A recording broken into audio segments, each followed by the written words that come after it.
یہ بیان ہے کہ مریض کے پاس جانے کا مقصد دعا کرنا ہے، اور تیسرا اس کے اندر اس چیز کا بیان ہے کہ اللہ سبحانہ و تعالیٰ کے اسماء و صفات کے واسطے سے اللہ تعالیٰ سے مانگنا یہ جائز وسیلہ ہے، یہ وسیلے کی جائز قسم ہے۔ لوگ غلط وسیلے تلاش کرتے ہیں، غلط وسیلے ڈالتے ہیں، شرکیہ وسیلے ڈالتے ہیں، یہ جائز وسیلوں کا پتہ ہی نہیں کتنے لوگوں کو۔ تو اللہ تعالیٰ کے اسماء، اللہ تعالیٰ کی صفات علا، ان کا واسطہ اور وسیلہ دے کر اللہ سبحانہ و تعالیٰ سے مانگنا یہ دعا کے آداب میں سے ہے، یہ دعا کے آداب میں سے ہے۔ اگر وہ مرض الموت میں نہیں، جو قریب المرگ کہتے ہیں، مرض الموت میں نہیں، تو اللہ تعالیٰ اس کو شفا دے دیتا ہے۔ اگر دعا کی قبولیت کے اسباب میسر اور مہیا ہوں تو اللہ سبحانہ و تعالیٰ جو ہے دعا جو ہے وہ قبول کر لیتا ہے۔ سوال یہ کیا گیا ہے کہ ہم کس کس چیز کا واسطہ دے سکتے ہیں؟ تو اللہ سبحانہ و تعالیٰ کو ایک تو اس کی ذات کا واسطہ دے سکتے ہیں، جیسے والذی نفسی بیدی، والذی نفس محمد بیدی، والذی ذات، اللہ تعالیٰ کی ذات کی قسم، تو اللہ تعالیٰ کی ذات کا ہم واسطہ دے سکتے ہیں، اللہ تعالیٰ کے اسماء کا، اللہ تعالیٰ کی صفات کا، جیسے بعزت اللہ و قدرتی، بعزت اللہ و قدرتی جیسے یہاں ہے۔ اسی طرح جو ہے وہ اللہ تعالیٰ اللہ تعالیٰ کو نیک عمل کا وسیلہ دے سکتے ہیں، جیسے 3 غار والوں کا واقعہ ہے۔ نیک عمل کا واسطہ اور وسیلہ دینا جائز ہے۔ اگر آپ کو پتہ ہے آپ نے زندگی میں کوئی عمل خالصتاً اللہ کے لیے کیا ہے، تو آپ کہہ سکتے ہیں کہ اللہ میں نے فلاں وقت میں فلاں گناہ تیری ذات کے لیے چھوڑا تھا، تو اے اللہ میری یہ مشقت اور میری یہ جو مصیبت اس کو دور کر دے، جیسے 3 غار والوں نے اپنے اعمال کو ذکر کیا تھا، خالص اعمال کو۔ اسی طرح زندہ نیک آدمی سے دعا کروانا یہ بھی وسیلے کی ایک قسم ہے، اور یہ جائز قسم ہے، یہ جائز ہے۔ اللہ کے رسول علیہ الصلوۃ والسلام سے صحابہ کرام دعا کرواتے تھے، اور حضرت عمر رضی اللہ تعالیٰ نے حضرت عباس سے دعا کروائی، اور حضرت عمر کو اللہ کے رسول نے اویس کرنی سے دعا کروانے کا کہا، اور حضرت عمر کو اللہ کے نبی نے جب عمرے پر جا رہے تھے تو دعا کا کہا، فرمایا لا تنسانا من سالی دعائی کا یا اخیہ، کہ اے میرے بھائی مجھے اپنی دعاؤں میں یاد رکھنا۔ اللہ کے رسول نے کہا، حضرت عمر کہتے ہیں مجھے بڑی خوشی ہوئی یہ الفاظ اللہ کے نبی کی زبان سے سن کر کہ آپ نے مجھے اپنا بھائی کہا، یا اخیہ۔ تو یہ جائز قسمیں ہیں۔ اور رہا کسی فوت ہونے والے آدمی کا وسیلہ دینا، بے حق کے فلان و حق کے فلان، تو یہ گویا کہ آپ اللہ پر ایسی چیز کو واجب کر رہے ہیں جس کو اللہ نے خود واجب نہیں کیا۔ یعنی جب آپ کہتے ہیں کہ فلاں کے واسطے سے دے دے، اس کا مطلب اللہ پر واجب کر رہے ہیں کہ فلاں کے واسطے سے، گویا کہ اللہ نے آپ کو کہا ہے کہ میں فلاں کے واسطے سے دیتا ہوں۔ آپ جب کہتے ہیں نا کہ مجھے فلاں ولی کے فلاں نبی کے واسطے سے دے دے، اس کا پتہ ہے کیا مطلب ہے؟ اللہ پر قسم ڈالنا ہے کہ اے اللہ میں آپ کو قسم دے کر کہتا ہوں مجھے فلاں کے واسطے سے دے دے، اور اللہ پر کوئی قسم نہیں ڈال سکتا۔ اللہ سبحانہ و تعالیٰ پر کوئی چیز ہم لازم نہیں کر سکتے، اور نہ اللہ نے کہا ہے کہ کوئی فلاں نبی کا واسطہ دے کر مجھ سے مانگے گا تو میں دے دوں گا۔ کوئی ایک قرآن کی آیت یا حدیث ثابت کر کے دکھائیں کہ جس میں لکھا ہو کہ اللہ تعالیٰ نے فرمایا ہو کہ جو مجھے فلاں نبی کا واسطہ دے کر مانگے گا میں دوں گا، جو مجھے فلاں ولی کا واسطہ دے کر مانگے گا میں اس کو دوں گا۔ یعنی قبولیت کے اسباب میں یہ کہیں بھی نہیں لکھا ہوا کہ دعا کی قبولیت کا سبب یہ ہے کہ آپ نبی کا واسطہ دیں، آپ ولی کا واسطہ دیں۔ جو ثابت ہیں وہ میں نے آپ کو بتا دیے، لیکن کسی فوت شدہ کا واسطہ دینا یہ اللہ پر گویا کہ آپ ایک ایسی چیز کو لازم کر رہے ہیں جس کو اللہ نے اپنے اوپر لازم نہیں کیا، اور اللہ خود جس چیز کو لازم کرنا چاہے کر لے، ہم اللہ پر کوئی چیز واجب نہیں کر سکتے۔ یعنی جب ہم کہتے ہیں نا اللہ فلاں کے حق سے، اس کا کیا مطلب پتہ آپ کو؟ فلاں کے واسطے سے یعنی اے اللہ فلاں کا جو تیرے اوپر حق ہے اس کے واسطے سے مجھے دے دے۔ تو حق تو اللہ تعالیٰ پر کسی کا نہیں کہ ہے کسی کا حق، جب تک اللہ خود نہ ثابت کرے۔ ہاں جی بتائیے ذرا۔ نہیں سر، نہیں ہے، لیکن سر یہ جو کہتے ہیں پیارے نبی کے صدقے، تو وہ کہہ سکتے ہیں؟ وہ بھی نہیں؟ اس کا یہی معنی ہے، اور یہ غلط ہے، یہی اس کا معنی ہے کہ جب آپ کہتے ہیں نا پیارے نبی کے صدقے، یعنی جو نبی کا اے اللہ تیرے اوپر حق ہے اس حق کے واسطے سے مجھے دے دے، تو کیا اللہ نے کہا ہے کہ میرے اوپر نبی کا حق فلاں فلاں ہے؟ نہیں سر، نہیں۔ یا اللہ تعالیٰ نے کہا ہے کہ جب تو میرے نبی کا مجھے واسطہ دے گا تو میں قبول کروں گا؟ کہیں آپ نے حدیث پڑھی ہو؟ جی نہیں سر۔ نہیں۔ تو پھر ہم کیوں اللہ پر چیزیں لازم کرتے ہیں اپنی طرف سے؟ اور نبی نے بھی نہیں کہا کہ تم میرے واسطے سے اللہ سے مانگو۔ وہ ایک نبینہ والی حدیث پیش کی جاتی ہے، تو وہ نبینہ کا اللہ کے نبی کی دعا کا واسطہ تھا، اللہ کے نبی کی زندگی میں تھا، اور آپ کی دعا کا واسطہ تھا، کیونکہ آپ نے فرمایا میں دعا کر دیتا ہوں تم بھی جا کے اللہ سے یہ دعا کرو، اور وہ تو نبی اسلام کی زندگی میں تھا۔ اور اگر اس طرح اللہ کے نبی کا وسیلہ دے کہ نبی نے صحیح ہوتے ہوتے تو سارے نبی نے دعا کر کے صحیح ہو جاتے۔ وہ نبینا صحابی کا واقعہ خاص ہے، اللہ کے نبی کی زندگی میں تھا، اور اللہ کے نبی کی زندگی میں اس نے یہ دعا کی تھی کہ اللہ میں اپنے نبی، تیرے نبی کے کہنے پر یعنی یہ دعا کر رہا ہوں، مجھے دے دو۔ تو وہ نبی علیہ السلام کی حیات میں تھا، اور پھر کسی اور نبینا صحابی نے یہ دعا نہیں کی اس طرح کی، کسی صحابی نے۔ کتنی مشکلات صحابہ پہ آئیں، حضرت عمر، بلکہ حضرت عمر کا یہ جو واقعہ میں نکل کر رہا ہوں نا، یہ رد ہے ان لوگوں پر جو کہتے ہیں نبی کے واسطے سے مانگنا چاہیے۔ اگر نبی کے واسطے سے مانگنا جائز ہوتا تو حضرت عمر سیدھا قبر پہ جاتے، وہاں جا کے کھڑے ہو کے نبی کے واسطے سے مانگ لیتے، نبی کے صدقے سے۔ حضرت عباس کو کیوں لے کر کھلے میدان میں جاتے؟ کھلے میدان میں جا رہے ہیں، مسجد چھوڑ کے، مسجد نبی کو چھوڑ کے باہر جا رہے ہیں، مسجد نبی میں آتے، قبر آپ کی تو مسجد نبی کے پاس تھی، تو قبر پہ آتے نا، اگر کہتے کہ اے اللہ جب تیرے نبی زندہ تھے تو تیرے نبی کی دعا سے ہمیں مل جاتی تھی بارش، اور اب تیرے نبی کا واسطہ دے رہے ہیں۔ حضرت عمر نے یہ کہا ایسا؟ سیدنا عمر نے سارے دروازے بند کر دیے جو غلوف کی طرف، شرک کی طرف لے جانے والے تھے۔ تو فرمایا کہ اے اللہ جب تیرے نبی حیات تھے ہم تیرے نبی سے دعا کرواتے تھے، تیرا نبی دعا کرتا تھا تو ہمیں بارش دے دیتا تھا۔ اے اللہ اب تیرے نبی نہیں زندہ رہے، اب تیرے نبی کے چچا کو لے کر آئے ہیں، اب تیرے نبی کے چچا کو۔ اس وقت حضرت عباس سب سے بزرگ تھے، بڑی عمر کے تھے، اور نبی کی قرابت بھی تھی اور نیک بھی تھے۔ تو حضرت عمر نے پہلے خود دعا کی ہے، یہ بات بعض لوگوں کی توجہ میں نہیں جاتی، لوگ اس طرح توجہ نہیں کرتے۔ خود حضرت عمر نے بھی دعا کی، اور عادل حکمران کی دعا اللہ قبول کرتا ہے۔ آپ نے حدیث پڑھی ہو، عادل حکمران کی دعا اللہ قبول کرتا ہے حدیث میں۔ حضرت عمر عادل تھے کہ نہیں؟ حضرت عمر عادل تھے۔ حضرت عمر نے پہلے خود دعا کی، پھر حضرت عباس کو کہا اے نبی کے چچا آگے بڑھو اور دعا کرو۔ تو حضرت عمر نے یہ ثابت کر دیا کہ زندہ نیک آدمی سے دعا کروا سکتے ہیں، لیکن مردوں سے جا کے مانگنے لگ جائیں، مردوں کے واسطے وسیلے دینے لگ جائیں، یہ شرکیہ وسیلے ہیں۔ یہی تو وہ کہتے تھے مشرکین مکہ، ما نعبدہم الا لیقربونا الی اللہ زلفا، کہ ہم ان کی عبادت صرف اس وجہ سے کرتے ہیں کہ ہمیں اللہ کے قریب کر دیتے ہیں۔ یہی آج کے ہمارے جو نام نہاد مسلمان ہیں وہ یہی دلیل دیتے ہیں، وہ کہتے ہیں ہم ان کی پوجا نہیں کرتے، نہ ان سے مانگتے ہیں، یہ چونکہ اللہ کے یہاں ایک مقام رکھتے ہیں تو ہم ان کے مقام کے واسطے سے اللہ سے مانگ رہے ہیں۔ تو بھائی اللہ نے کہا ہے کہ ان کا مقام میرے ہاں کوئی اہمیت رکھتا ہے، یا میں اس کے واسطے سے آپ کو دوں گا؟ ان کا عمل ان کے ساتھ ہے، ان کا عمل ان کے ساتھ ہے، آپ کا عمل آپ کے ساتھ ہے۔ اب نہ وہ آپ کو جانتے نہ ہم ان کو جانتے، تو اللہ نے ہر چیز کا ایک سبب بنایا۔ تو دعا کی قبولیت کے اسباب میں کہیں بھی نہیں لکھا ہوا قرآن و حدیث میں کہ آپ جب فلاں کا واسطہ دو گے تو اللہ آپ کو قبول۔ ہاں یہ لکھا ہوا ہے کہ جب اللہ کے اسماء و صفات کا واسطہ دو گے تو اللہ آپ کی سنے گا، جب آپ نیک عمل کا واسطہ دو گے تو آپ کی اللہ سنے گا، جب زندہ نیک آدمی سے دعا کرواؤ گے تو اللہ سنتا ہے۔ یہ تو ٹھیک ہے، لیکن قبر والے کو بلانا شروع کر دے جو ہماری سنتا ہی نہیں، تو یہ کیسے ممکن ہے؟ تو اس کا مطلب یہ ہے کہ بنیادی طور پہ اس مسئلے کو سمجھنے کی ضرورت ہے کہ ہم کیوں کہتے ہیں کہ اے اللہ مجھے نبی کے واسطے سے فلاں کے صدقے سے دے دے، یہ غلط کیوں ہے؟ پہلے یہ سمجھنا ضروری ہے۔ میں نے آپ کو بار بار یہ سمجھانا چاہ رہا ہوں کہ اس کا معنی کیا ہے کہ اے اللہ جو فلاں کا تیرے اوپر حق ہے اس حق کے واسطے سے مجھے دے۔ اللہ پر تو کسی کا حق ہے ہی نہیں، کہ اللہ نے بتایا کہ فلاں کا میرے اوپر حق ہے، فلاں کا میرے اوپر حق ہے؟ نہیں، اللہ خود یہ فرما دیتا ہے کہ جو میرے ساتھ شرک نہ کرے اور وہ توحید کی حالت میں اگر وہ فوت ہوتا ہے تو میرے اوپر واجب ہے کہ میں اس کو جنت میں داخل کروں۔ یہ تو حدیث میں آ گیا ہے، اللہ نے خود اپنے اوپر، اللہ نے ظلم کو حرام کر لیا، کچھ چیزیں اللہ نے اپنے اوپر فرض کر لی، واجب کر لی، وہ اللہ کرتا ہے۔ ہم کون ہوتے ہیں ہم کہیں کہ فلاں کا تیرے اوپر حق ہے، فلاں کا تیرے اوپر حق ہے، لہذا اس حق کے بدلے میں دے دے۔ ہاں یہ آپ کہیں کہ اے اللہ میں تیرے نبی محمد پر ایمان لایا، میں تیرے نبی محمد پر ایمان لایا، اس ایمان لانے کے صدقے سے مجھے فلاں چیز دے دے، یہ جائز ہے۔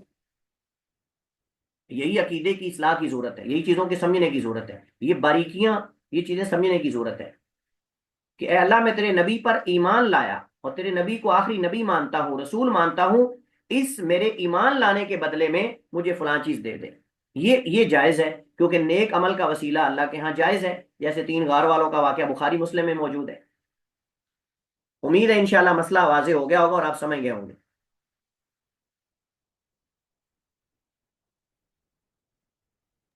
یا کوئی اشکال ہے جی کسی سر، کے وہ تو پاس؟ نہیں نہیں سر، جو آپ نے وہ واجب کرنے والی بات کی ہے نا، اس سے ساری چیزیں واضح ہیں۔ چلیے جی استاد کلیئر ہے۔ چلیے جی آگے چلتے ہیں، اور یہ حدیث صحیح ہے جو ہم پڑھ رہے تھے۔ اس کے بعد اگلی حدیث ہے وعنہ، یعنی حضرت عبداللہ بن عباس سے روایت ہے۔ عبداللہ بن عباس رضی اللہ عنہ فرماتے ہیں کہ بے شک نبی علیہ الصلوۃ والسلام کانا یعلمہم، آپ سکھاتے تھے ان کو، من الحمہ بخار سے، ومن الاوجاع اور جو دیگر تکلیفیں ہیں، دیگر جو درد اور تکلیفیں ہیں ان سے، یعنی آپ یہ دم سکھاتے تھے۔ اور حمہ میں نے آپ کو بتایا تھا کبھی اس کا اطلاق بخار پر ہوتا ہے، کبھی اس کا اطلاق بخار کی حرارت پر ہوتا ہے، اور کبھی اس کا اطلاق جو ہے وہ بخار کے درد پر ہوتا ہے۔ اور جب لفظ حمہ بولا جائے تو تینوں چیزیں اس کے اندر ہیں، تینوں چیزیں اس کے اندر ہیں۔ ومن الاوجاع اور یہ وجہ ان سے ہے، اور وجہ پیچھے ہم پہنچ تکلیف اور بیماری کو کہتے ہیں، پیچھے بھی الفاظ گزر چکے ہیں۔ تو یہ اوجاع وجہ ان کی جمع ہے، اور اس سے مراد تکلیفیں، یعنی درد وغیرہ، تکلیفیں وغیرہ، ہر طرح کی تکلیف اور درد سے اللہ کے نبی صاحب نے یہ دم سکھایا۔ کلیہا کا معنی ساری کی ساری، ان یقولو کہ وہ کہیں صحابہ کرام، بسم اللہ الکبیر، بسم اللہ، اللہ کے نام سے تبرک لیتا ہوں جو کہ الکبیر بہت بڑی ذات ہے۔ گویا کہ یہ بسم اللہ الکبیر کس معنی میں ہے؟ اللہ اکبر کے معنی میں، یعنی اس اللہ کے نام سے جو سب سے بڑا ہے۔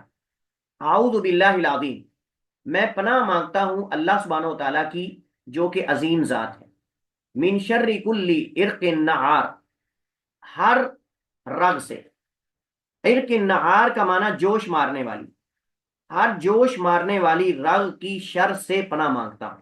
صاف ظاہر ہے کہ رگوں کے اندر خون چلتا ہے، اور وہ خون جب حرارت پکڑتا ہے تو بخار ہوتا ہے اور درد ہوتے ہیں۔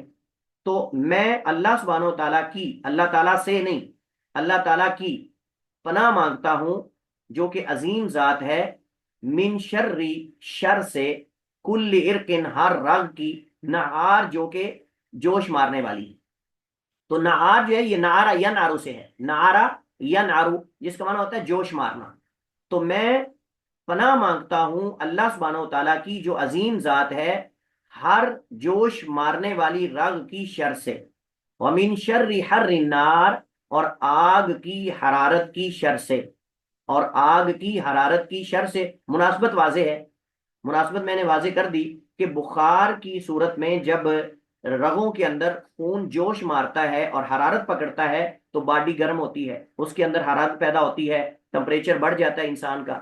اور اسی طرح اس حرارت کا تعلق جہنم کی حرارت کے ساتھ بھی ہے، کیونکہ ایک حدیث میں نبی صاحب نے فرمایا کہ یہ جو بخار ہے یہ جہنم کی حرارت میں سے ہے، یا اس طرح کے الفاظ حدیث کے اندر آئے ہیں۔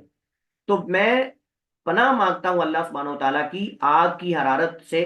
اسی طرح اسے ترمذی نے روایت کیا ہے، وقال، اور کہا ہے، ھذا حدیث غریب، یہ غریب حدیث ہے، لا یعرف الا من حدیث ابراہیم ابن اسماعیل، نہیں ہے یہ حدیث معروف مگر ابراہیم بن اسماعیل راوی کے طریق سے، وہو یضاعف فی الحدیث، اور اس کو حدیث میں ضعیف قرار دیا جاتا ہے، زیادہ حدیث ضعیف ہے۔ اور خود امام ترمذی نے اس کی علت کی طرف اشارہ کر دیا، وجہ کی طرف، اور وہ ہے ابراہیم بن اسماعیل ابن ابی حبیبہ، یہ راوی جو ہے وہ ضعیف ہے، یہ راوی جو ہے وہ ضعیف ہے۔ اور بعض نے کہا کہ منکر الحدیث ہے، اور منکر الحدیث راوی کی حدیث شدید ضعیف ہوتی ہے، لہذا حدیث کی سند جو ہے وہ ضعیف ہے۔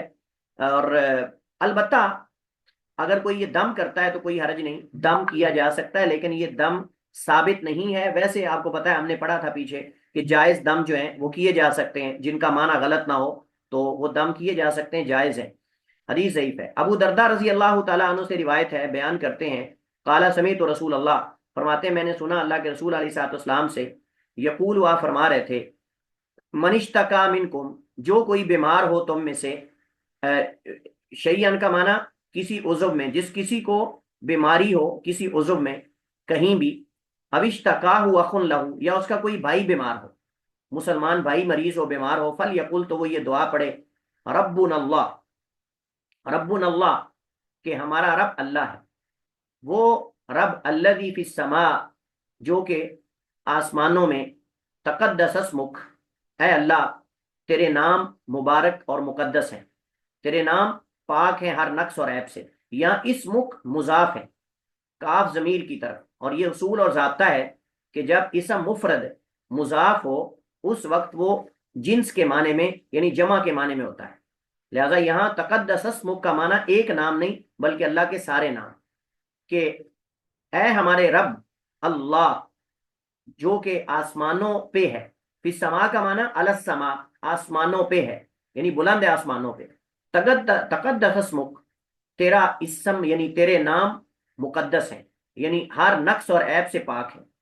امرک فی السماء والارض، ای امرک نافذ، تیرا حکم نافذ ہونے والا ہے، جاری ہونے والا ہے اور اس کی تعمیل ہونے والی ہے، فی السماء والارض، آسمانوں میں اور زمین میں، یعنی اے رب تیرا حکم ہی چلتا ہے آسمانوں میں اور زمین میں، کسی اور کا نہیں چل سکتا۔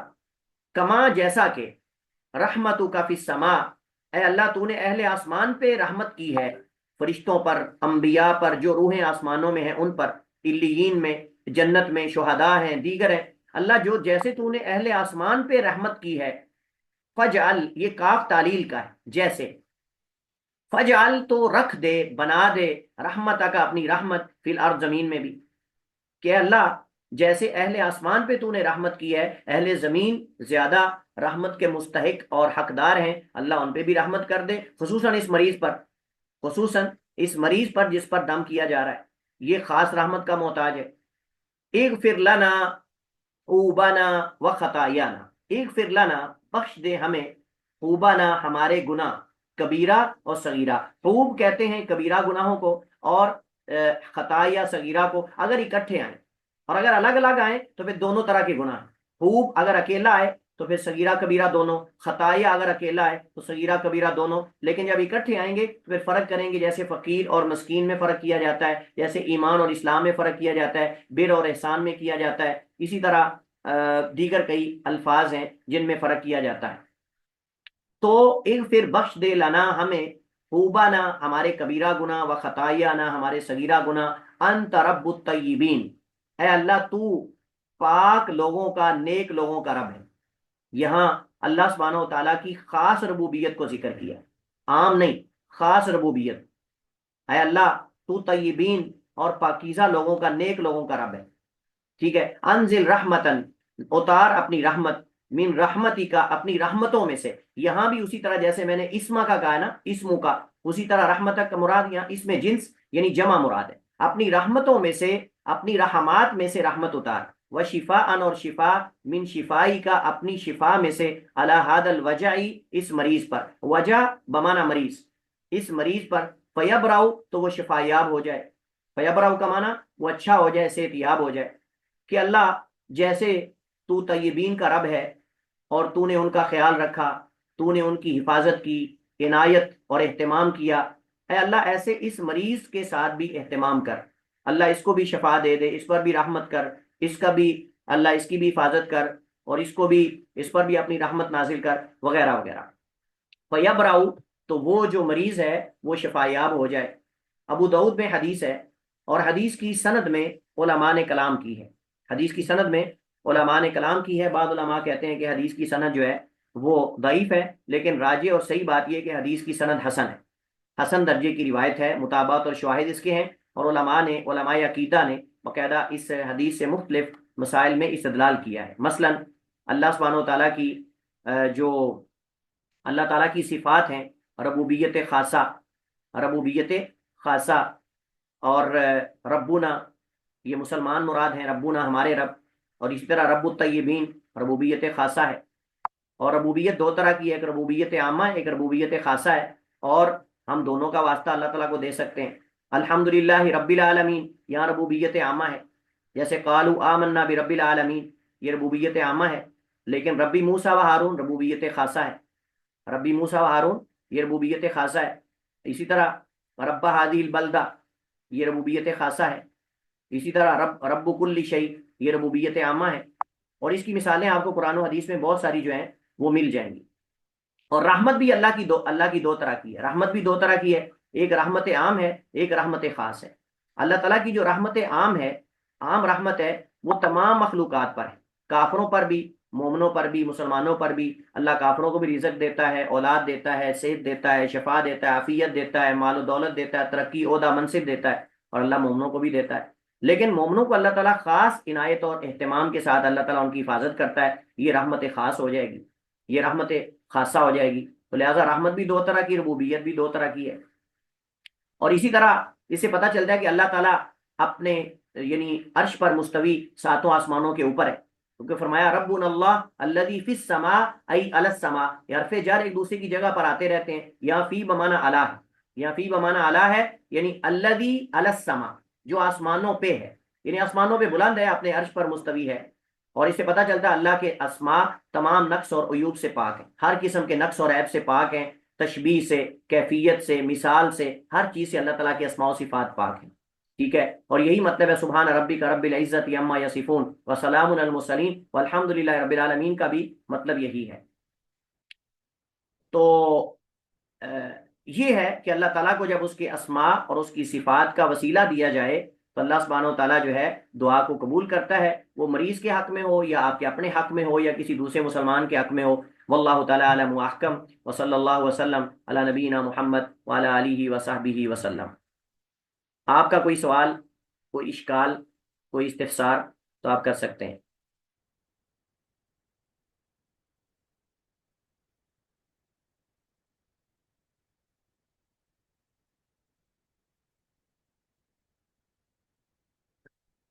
کوئی نہیں؟ چلیے ختم کرتے ہیں کلاس۔ السلام علیکم ورحمۃ اللہ وبرکاتہ۔ وعلیکم